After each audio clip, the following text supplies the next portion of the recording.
कभी नोटिस किया है आजकल जनरली हमें एक्साइटमेंट फील ही नहीं हो रही है। नया फ़ोन खरीदना, नई कार खरीदनी, बर्थडे प्लान्स, सब कुछ बस 2 मिनट के लिए अच्छा लगता है। फिर तुम्हारा दिमाग अंदर से बोलता है हाँ नाइस, और उसके बाद सब नॉर्मल लगने लगता है। एक्चुअली वेट, एक चीज़ ट्राई करते हैं।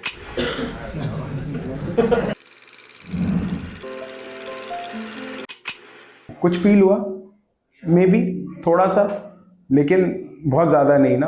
That is actually scary. Human history की मोस्ट स्टिमुलेटिंग टाइम में अपनी लाइफ जी रहे हैं, और फिर भी ये लाइफ में हम इमोशनली फ्लैटर फील कर रहे हैं। और मुझे नहीं लगता ये सिर्फ अडल्टहुड है कि अब हम बड़े हो रहे हैं तो ये फीलिंग हमें आ रही है। नहीं, ये कुछ अलग है। मुझे लगता है कि कुछ और हो रहा है, समथिंग डीपर। क्योंकि रिसेंटली मैंने अपनी लाइफ में एक स्ट्रेंज कॉन्ट्राडिक्शन देखा। मेरे पास मोर एंटरटेनमेंट है, मोर फ्रीडम है than any human being in history, और फिर भी मैं अपना most of the time spend कर रहा हूँ इमोशनली अंडरवेल्ड फील करके। हम लिटरली एक ऐसे टाइम पर जी रहे हैं जहाँ बोर्डम को एग्जिस्ट करने का मौका ही नहीं मिलना चाहिए। और जितना ज़्यादा मैंने इस टॉपिक के बारे में रिसर्च किया, dopamine, attention, social media, psychology, उतना ज़्यादा मुझे रियलाइज़ हुआ कि मे बी लाइफ बोरिंग नहीं हुई है, मे बी हमारा ब्रेन ओवर स्टिमुलेटेड फील करने लग गया है। तुम्हारा ब्रेन एक मूवी थिएटर की तरह है। स्टिक विद मी, बिकॉज ये एनालॉजी पूरे वीडियो को कैरी करेगी। अगर हमारा ब्रेन थिएटर है तो थिएटर में होती है एक जाइंट स्क्रीन, और उस जाइंट स्क्रीन पर प्रोजेक्ट होते हैं हमारे सारे experiences, music, relationship, goals, food, travel, सब कुछ, सारे एक्सपीरियंसेस उस जाइंट स्क्रीन पर। थिएटर के अंदर बैठी है एक audience. Audience is your nervous system. Her seat पे बैठे हैं डिफरेंट डिफरेंट इमोशंस, आपको वंडरफुल फील कराने के लिए, आपको इमोशनल फील कराने के लिए, आपको एंजाइटी फील कराने के लिए। मोस्टली ह्यूमन हिस्ट्री में जो मेन काम होता था वो सर्वाइव होना होता था, तो उनके जो एक्सपीरियंस होते थे वो बहुत कम होते थे।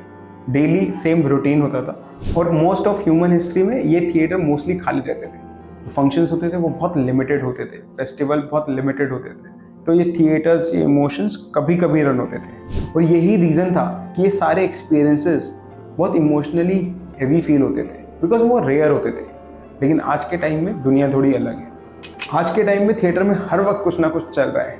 हर सेकेंड हर न्यू रील, हर नया कंटेंट, हर नया व्लॉग, कुछ नया म्यूजिक, कुछ नए एक्सपीरियंसेस, हर वक्त कुछ ना कुछ चल रहा है, तो वी फील इमोशनली एग्जॉस्टेड। सबसे डिस्टर्बिंग चीज़ जो मैंने इस रिसर्च से सीखी वो ये है कि एक्साइटमेंट प्लेजर से नहीं आती, बल्कि कॉन्ट्रास्ट से आती है। आपका ब्रेन आपसे पूछने लगता है कि ये पहले से कैसे डिफरेंट था, और अगर आपका नॉर्मल ही आपका ओवर स्टिमुलेटेड वर्जन बन जाए तो आपको कभी फील ही नहीं होगा कि ये आपके साथ अच्छा हो रहा है। ब्रेन रिपीटेड एक्सपीरियंसेस को नॉर्मल बना देता है। जैसे आप वर्कआउट करना शुरू किया आपने, तो पहले दिन there will be lot of dopamine, excitement, लेकिन जैसे ही आपने उस एक्सरसाइज को एक नॉर्मल रूटीन बना लिया तो ब्रेन विल फील कि this is my new normal, and आप उसमें इमोशनली अच्छा फील नहीं करोगे इन अ लॉन्गर रन। हमारे ब्रेन को जब भी कोई चीज़ बार बार मिलती है तो ब्रेन उसको इमोशनली डाउनग्रेड कर देता है, जैसे मैंने वर्कआउट वाले एग्जांपल से आपको बताया। और सडनली मैंने नोटिस किया, फ्राइडे नाइट है, मैं काउच पे बैठा हूँ, सामने नेटफ्लिक्स चल रहा है, मैं फ़ोन पे स्क्रॉल भी कर रहा हूँ, दोस्त को टेक्स्ट भी कर रहा हूँ, और फिर भी मैं थोड़ा सा बोर फील कर रहा हूँ। नॉट रिलैक्स्ड, नॉट पीसफुल, थोड़ा सा एजिटेटेडली बोर्ड। जैसे कि मेरा ब्रेन स्टिमुलेशन डिमांड कर रहा है, लेकिन silently rejecting every small experiences. Honestly this feeling scared me, because जब आपके ब्रेन को सब कुछ एक्साइटिंग फील होना बंद हो जाए तो आप उसकी इंटेंसिटी इंक्रीज करने पड़ जाते हो। आप ज़्यादा मूवीज़ देखना शुरू कर देते हो, आप ज़्यादा दिन भर स्क्रॉल करने लगते हो, आप म्यूज़िक की वॉल्यूम को तेज़ कर देते हो, आप बहुत ज़्यादा पार्टी करने लग जाते हो, बहुत ज़्यादा स्मोक करने लग जाते हो। और ये सब चीज़ें आप अपने ब्रेन को स्टिमुलेशन फील कराने के लिए करवा रहे हो, और फिर भी फीलिंग वीकर हो जाती है। नया फ़ोन, एक्साइटमेंट फॉर 2 days, नया रिलेशनशिप, जब तक फेमिलियर फील नहीं हो रहा तब तक एक्साइटमेंट रहती है। This has a name by the way, hedonic adaptation. अगर साइंटिफिक तरीके में इसको समझें तो आपका ब्रेन गोल पोस्ट को चेंज करता जा रहा है, और सोशल मीडिया ने एक्चुअली इसको हाईजैक कर लिया है। क्योंकि अब तुम सिर्फ तुम्हारे गोल्स अचीव करने की कोशिश नहीं कर रहे, बल्कि मिलियंस ऑफ लोगों के गोल्स अचीव करने की कोशिश कर रहे हो। एक वीक में हम मोर ब्यूटी, मोर एक्साइटमेंट, मोर ड्रामा, ये सब फील कर रहे हैं, लेकिन हमारे एंसेस्टर्स को ये सब एक्सपीरियंस करना नहीं पड़ रहा था। जब भी अपनी लाइफ में आप एक गोल अचीव करते हो तो आपका ब्रेन उसको नॉर्मलाइज करने की कोशिश कर रहा है और आपको कहीं ना कहीं वो इमोशनली डल बना रहा है and you move on to a next goal. और यहाँ से चीज़ें और डेंजरस लगने लगती हैं, क्योंकि मुझे नहीं लगता कि हमारा ब्रेन स्टिमुलेशन ढूंढ रहा है, मुझे लगता है कि हमारा ब्रेन एस्केप ढूंढ रहा है। कभी आपने नोटिस किया है कि सोशल मीडिया पर स्क्रॉल करने का आपको मन भी नहीं कर रहा है, लेकिन you are just doing it to avoid stillness, avoid emptiness. हम 2 मिनट भी ऐसा टाइम स्पेंड नहीं कर रहे जहाँ पर हम अपने थॉट्स के साथ अकेले बैठे हुए हैं। लिफ्ट में फ़ोन, वॉशरूम में फ़ोन, सोने से पहले फ़ोन, उठने के तुरंत बाद हाथ में फ़ोन। आप सिर्फ 5 सेकंड भी नहीं होता कि पॉकेट की साइड पर हाथ जाने लगता है कि मेरा फ़ोन किधर है। जैसे कि हमारा ब्रेन पैनिक कर रहा हो स्टिलनेस से। जैसे ही उसको एक शांत मोमेंट मिल रहा है, वो पैनिक कर रहा है और वो आपको साइन दे रहा है कि आप अपना फ़ोन यूज़ करना शुरू करें। तो बिगेस्ट प्रॉब्लम है कि ब्रेन को कभी रीसेट करने का टाइम ही नहीं मिल रहा, वो साइलेंस फील ही नहीं कर रहा, वो बॉर्डम फील ही नहीं कर रहा। और दैट पार्ट शॉक मी, क्योंकि बॉर्डम भी एक बहुत ज़रूरी फीलिंग है। It actually serves a purpose.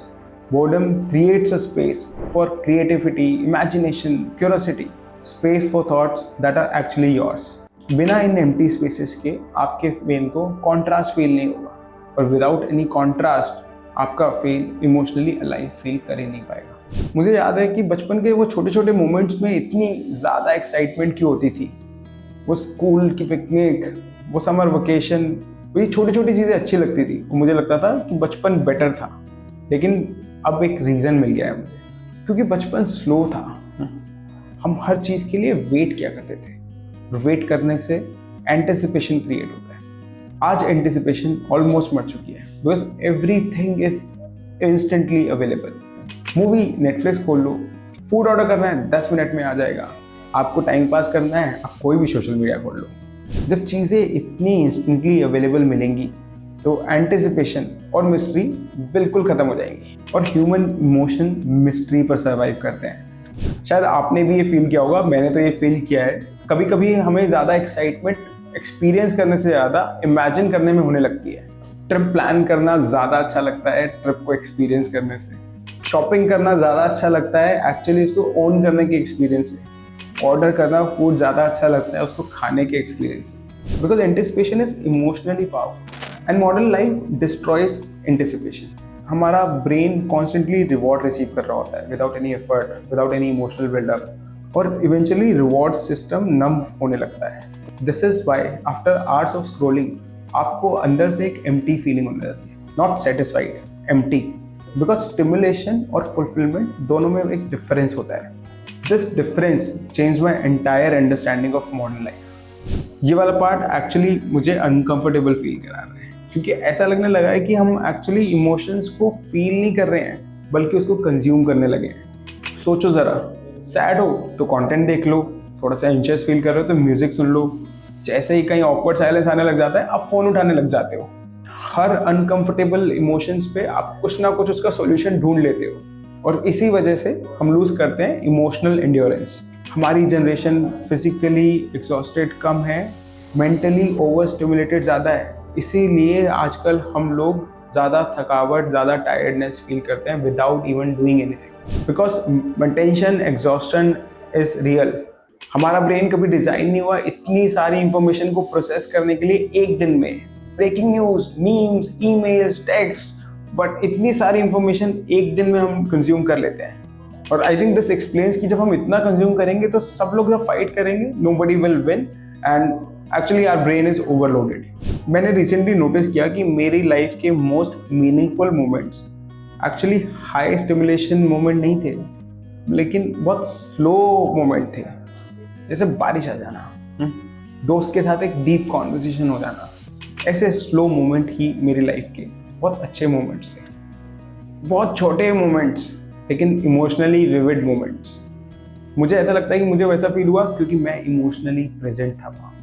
मेरा अटेंशन 11 चीज़ों में डिवाइडेड नहीं था, एक ही जगह पे फोकस था। सारे इमोशंस उस थिएटर पे चलती हुई पिक्चर को देख रहे थे। यहाँ मुझे पूरी चीज़ क्लियर हुई कि मे बी एक्साइटमेंट डिसअपियर नहीं हो रही है, बट अटेंशन डिसअपियर हो रहा है। बिकॉज एक्साइटमेंट को चाहिए होती है इमोशनल अवेलेबिलिटी, और जब आपका अटेंशन ही ना हो तो दैट मीन्स आपकी कोई इमोशनल अवेलेबिलिटी ही नहीं है। आपकी खुद की एग्जिस्टेंस फाइट करने लग जाती है compete करने लग जाती है एल्गोरिथम एंटरटेनमेंट से। और honestly this is an impossible competition, क्योंकि रियल लाइफ में एक ठहराव होता है, you wait for a moment, लेकिन रील्स में ऐसा नहीं होता। रील से हमारा ब्रेन कॉन्स्टेंटली एंटरटेन ज़रूर होता है, लेकिन इमोशनली रेस्टलेस भी होता है। हम मेजरली रील्स को कंज्यूम करते रहते हैं, लेकिन वो रील्स हमारे ऊपर एक डीपर इफेक्ट नहीं छोड़ती। और मुझे लगता है कि जैसे हम इतनी ज़्यादा रील्स देख रहे हैं, तो हम इस ज़्यादा रील्स देखने की हैबिट को, इस इंटेंसिटी को मीनिंगफुल समझने लगे। लेकिन इंटेंसिटी और मीनिंगफुल कंटेंट देखना, दोनों में बहुत डिफरेंस है। हम इस रील देखने वाले एक्सपीरियंस को क्योंकि बहुत बार एक्सपीरियंस कर रहे हैं, तो हम इस इंटेंसिटी को मीनिंगफुल समझने लगे। लेकिन ये एक ऐसा एक्सपीरियंस है जो मीनिंगफुल नहीं है। यूजुअली ऐसी इंटेंसिटी लाउड होती है, लेकिन मीनिंगफुल एक्सपीरियंसेस डीप होते हैं, और डेप्थ यूजुअली स्लोनेस डिमांड करती है। कभी कभी मुझे लगता है कि हम एक्साइटमेंट लूज नहीं कर रहे, वी आर लूजिंग सेंसिटिविटी। और ऑनेस्टली ये रियलाइजेशन बहुत सैड था, क्योंकि अगर हमने इसको केयरफुली ठीक नहीं किया तो हमें इस दुनिया की सारी सुंदर चीज़ें भी सुंदर नहीं लगी। People become content and life actually becomes something you document and instead of something you experience. तो फिर सॉल्यूशन क्या है? सब कुछ डिलीट कर दें, पहाड़ों में चले जाएं, संत बन जाएं? नहीं, मुझे नहीं लगता स्टिमुलेशन एनिमी है। मूवीज़ ब्यूटीफुल है, म्यूज़िक ब्यूटीफुल है, और इंटरनेट भी ब्यूटीफुल हो सकता है। प्रॉब्लम स्टिमुलेशन नहीं है, प्रॉब्लम सैचुरेशन है। आपका नर्वस सिस्टम रेस्ट ही नहीं कर रहा है, आपका थिएटर कभी एम्प्टी ही नहीं बैठ रहा है। जब आपका नर्वस सिस्टम रेस्ट नहीं करेगा तो दैट विल स्टॉप रिएक्टिंग। तो लेटली मैं एक छोटी सी प्रैक्टिस कर रहा हूँ, थोड़ा सा अपने आप को ठहराव दे रहा हूँ। नॉर्मली जब मैं पहले मील कंज्यूम करता था तो मैं मोबाइल के साथ या कंटेंट के साथ करता था, वो मैंने थोड़ा सा छोड़ दिया है। कुछ मील्स में मैं कंटेंट देखना बंद कर रहा हूँ। कहीं अगर मैं पैदल चल रहा हूँ तो मैं म्यूज़िक कंज्यूम करना बंद कर रहा हूँ, सिर्फ अपने साथ अवेलेबल रहे। ऐसा करने से मुझे थोड़ा सा रियलाइजेशन होने लगा कि मुझे थोड़ा म्यूज़िक बेटर लगने लगा है, थोड़ा खाने का टेस्ट बेटर लगने लगा है, राइट। मैं वो छोटी छोटी हैप्पीनेस को एंजॉय कर पा रहा हूँ। और यही एक्चुअली मॉडर्न ओवर स्टिमुलेशन का रियल डेंजर है। ये एक्चुअली प्रेशर को ख़त्म नहीं कर रहा है, बल्कि हमारी एबिलिटी टू नोटिस लाइफ को ख़त्म कर रहा है। न्यूरो साइंस में भी एक कॉन्सेप्ट है, हैबिचुएशन। द मोर एक्सपोजर आपको किसी चीज़ का मिलने लग जाता है, उतनी ही कम आप उसकी वैल्यू करना शुरू कर देते हैं। और मुझे लगता है कि मॉडर्न लाइफ ये सारे एक्सपीरियंस को ओवर एक्सपोज ऑलरेडी कर चुकी है। सब कुछ बहुत तेज़ी से भाग रहा है, एवरीथिंग, न्यूज़ चैनल्स, हर चीज़, कंटेंट, सब तेज़ी से भाग रहे हैं। तो हमारे ब्रेन ने वही काम किया जो उसको करना चाहिए, उसने अडेप्ट कर लिया। मे बी आपके अंदर कोई कमी नहीं है, आपका जो नर्वस सिस्टम है वो ओवरवेल्ड है। मे बी आपको कुछ एक्साइटिंग फील नहीं हो रहा है, उसका रीज़न कुछ अलग नहीं है, बस ये है कि आपका ब्रेन भूल चुका है कि एक इमोशनल कॉन्ट्रास्ट कैसा फील करता है। इसका सोल्यूशन और ज़्यादा कंटेंट कंज्यूम करना और एंटरटेनमेंट होना ये सब नहीं है। इसका सोल्यूशन है ठहराव लाना। इसका सोल्यूशन शायद एक स्पेस क्रिएशन होगा, space to miss things again, space to anticipate things again, space to be more emotional sensitive.